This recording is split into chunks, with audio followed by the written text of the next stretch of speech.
Our priorities give us direction towards our goal. Choosing a wrong priority is like choosing a wrong direction towards our goal. Now, my question to you is, if you have the fastest car, but you take the wrong direction, would you reach your destination? I think the answer is no. Direction is so much more important than speed. Many people are going nowhere fast. It is because of the lack of priority in their life. Hi, I'm Thomas Verghese, author and life coach at empoweryourselves.com, and today we'll be talking about priorities. All right, so the method that we're going to discuss today is called the Eisenhower's Matrix method. Now, it is named after the US President Dwight D. Eisenhower. And Dwight D. Eisenhower had so many tasks that he was really overwhelmed and confused about how he could do these tasks. So he made a system called as the Eisenhower's Matrix method. Now, this method was made popular by Stephen Covey in his book, The 7 Habits of Highly Effective People. It was called the Time Management Matrix. So this method teaches you how to prioritize your tasks so that you can be more productive in your life. All right, so let's go deeper into it. So basically what President Eisenhower did was divide the task into 4 quadrants or 4 parts. Okay, so let's look at it step by step.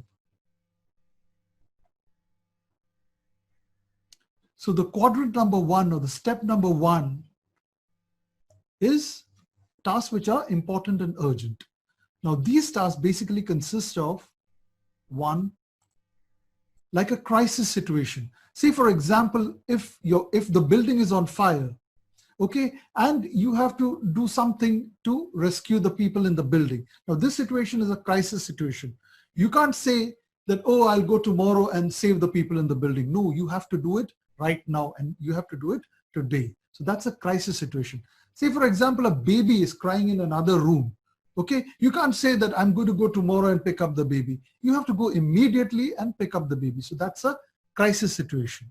Now, similarly, some other examples could be deadlines. Say, for example, March 31st is the deadline to pay the income tax. Now, we can't say that I'll pay later on. Okay, we may be able to pay, but then we'll have to pay a price. We'll have to pay a late fee or a fine. Okay, so that could be deadlines. Even when you're doing big projects, if you don't meet deadlines on time, it could mean that your contract gets cancelled and you lose business. Okay, so deadlines again are something which needs our immediate attention. Then, for example, some pressing problems. Say, for example, you are having hypertension or you're having diabetes. Now, you can't just keep delaying the things and not visiting the doctor. Now, if you keep delaying the things, the situation could be life-threatening. So basically what we need to consider is that tasks which we have under important and urgent category requires to be done first. It requires our immediate attention, right? All right, now let's look at the category 2. So category 2 are all those tasks which are not urgent and important. So let's look at what are under these.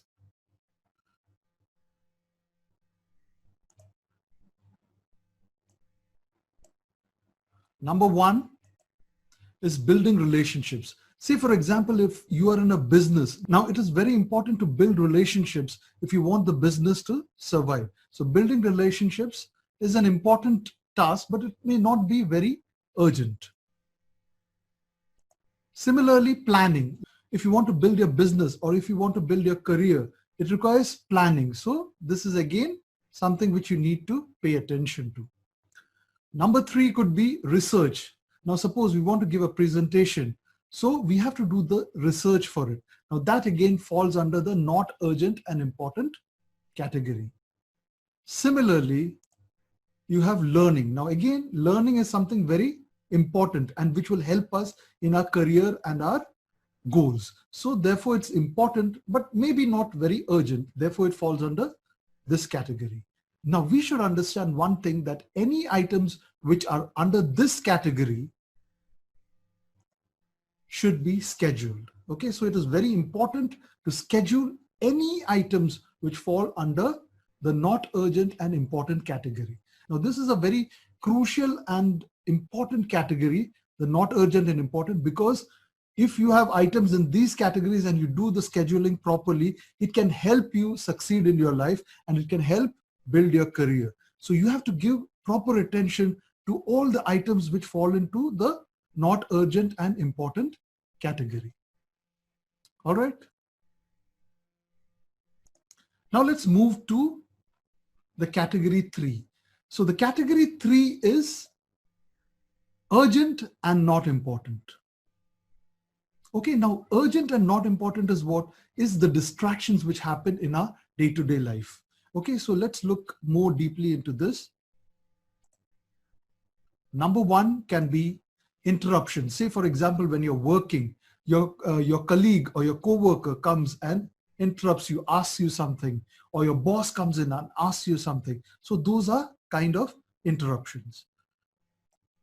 Then meetings without an agenda. Sometimes your boss just calls you in for a meeting. They don't have any subject to discuss or agenda to discuss. So what happens is a lot of things get said back and forth, and there is no proper planning or no proper agenda, and your time gets wasted. Okay, so those are kind of interruptions which happen.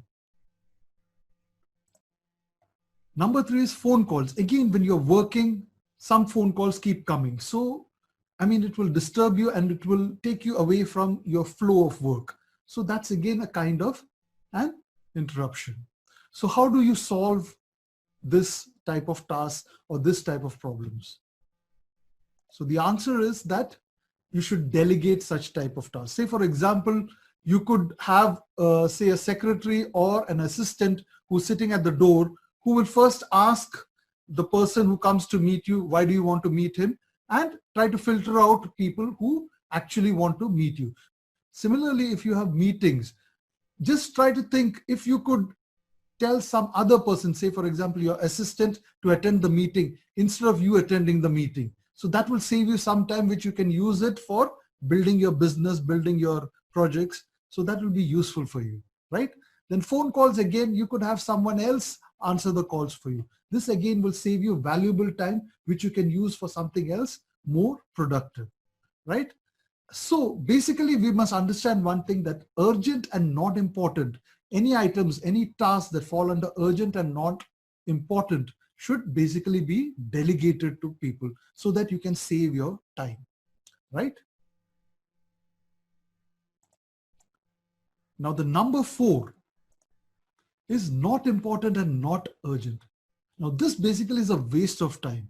So what you have to do is any tasks or any items which fall under not important and not urgent either should be totally eliminated, or you can just try to reduce such kind of things. So let's look at what items fall in this category. Number 1 is games, like you keep playing games on maybe your mobile or your laptop. So those things you can reduce if you want to be really productive, right? Number 2 could be social media. Like again, at work, sometimes we may get tempted to go to social media. So we must try to reduce it or totally eliminate it. Then number 3 is YouTube. Again, we know that YouTube is very addictive. Like we go to YouTube and we sit for 5 minutes maybe, but we end up spending 1 hour on the YouTube. So that's again something which should be reduced. Number 4 is frequently checking mail. So it's a total waste of time if you keep checking mails every time. So this should be reduced. Do not check mails every time. Okay. So that will save you again some time and you can be able to focus on the task at hand. So the important thing to note under this category is that you should avoid tasks which fall under this category. You should avoid it or reduce it. So this was what basically President Eisenhower did. He had plenty of tasks. So what he did, he would look at all his tasks and he would put it into one of these 4 categories: important and urgent, not urgent and important, urgent and not important, and not important, not urgent. So in the important and urgent were tasks which he had to give immediate attention to. So any task which he had to give immediate attention to, he put it under this category. Second one was what? Not urgent and important. These are like growth things like learning, research, all those type of tasks, he puts it in not urgent and important. But these are things which you have to pay attention to, because your actual growth takes place in the tasks which are kept in this category, the not urgent and important. The number 3 is what? Urgent and not important. Now, any tasks which fall under this category, he will delegate it to his secretary or his assistant, and they will handle it for him. So the advantage is what? He will save time on it. And the 4th category which he put tasks in, that is the not important, not urgent, were the tasks which are useless, which waste the time. So he would try to reduce it, or he would try to eliminate it. That's how you manage your time well, and that's how you become more productive. Again, the advantage of using systems like these is that it will reduce overwhelm, it will reduce the stress, and it will increase your productivity. So that's the advantage that such systems have. So I hope this video was useful to you. Thank you so much, and see you in the video tomorrow. Thank you so much.